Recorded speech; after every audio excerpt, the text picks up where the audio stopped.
मी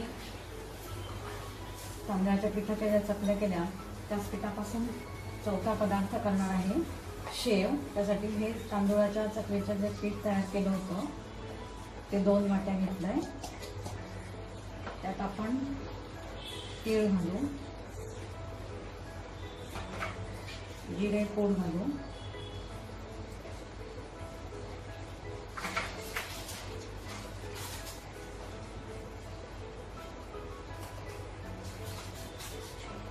तिखट घालू,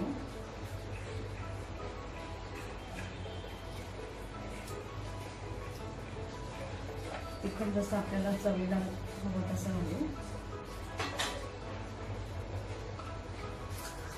मीठ घालू चवीनुसार, आणि किंचित कोमट करून घेतलंय।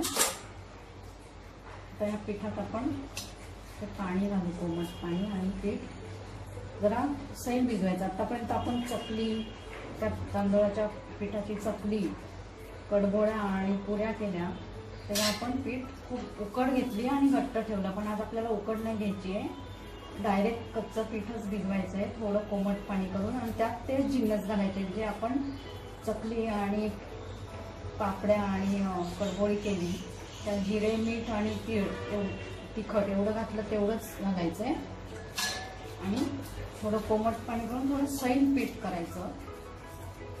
शेव जरा सैल पीठ केलं तर शेव पडायला चांगली पडेल सोड्यातनं। आपण आता एकीकडे तेल गरम करायला ठेवू,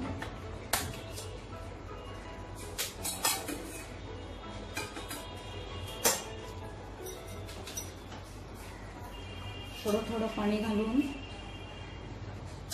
थोडी सैलसर पीठ भिजवायचं थोडं, म्हणजे सोड्यातनं शेव पडायला त्रास नाही होणार।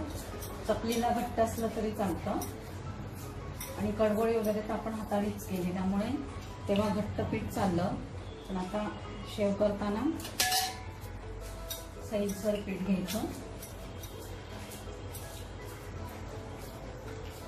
आता आपलं हे पीठ भिजवून झालंय, हे थोड्या वेळ भिजू दे, तोपर्यंत तेल गरम करायला ठेवलंय आपण। तोपर्यंत हे पीठ आपण झाकून ठेवू साईडला। तेल गरम झालं की आपण शेव करायला घेऊ।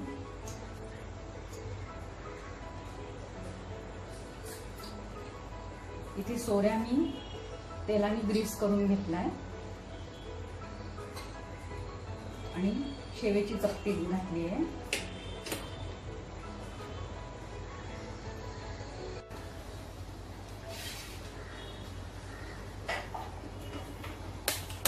तेल आपलं आता तापलंय, थोडा बारीक करू शेव टाकताना, त्याला आतून ग्रीस करून घेतलंय तेलाने सोऱ्याला, म्हणजे चिकटत नाही ते। आणि आपण आता तेल टाकलं तर शेव करायला सुरुवात करू।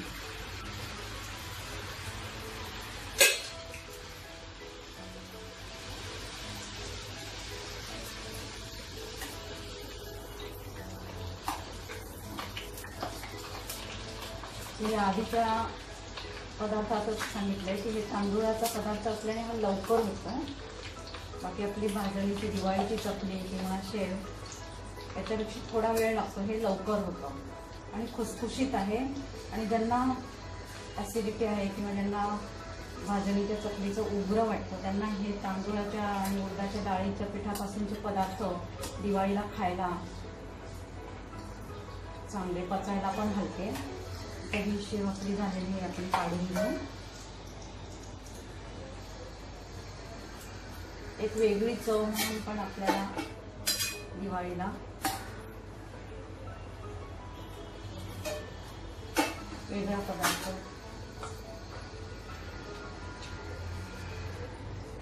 पण आता ही शेव सगळी करून घेऊ।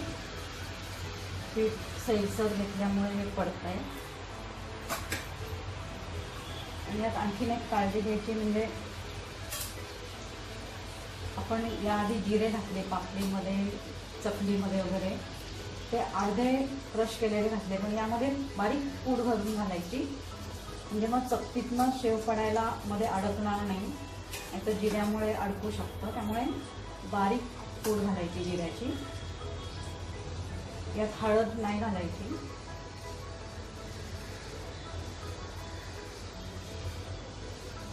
बारीक गॅस ठेवलाय मी. बारीक गॅसवर पण आपलं होणार आहे.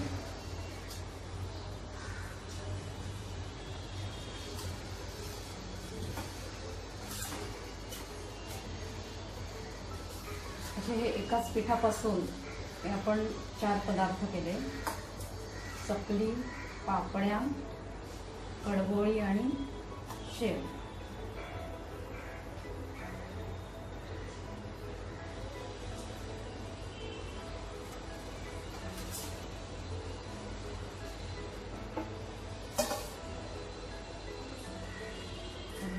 तळून घेऊ.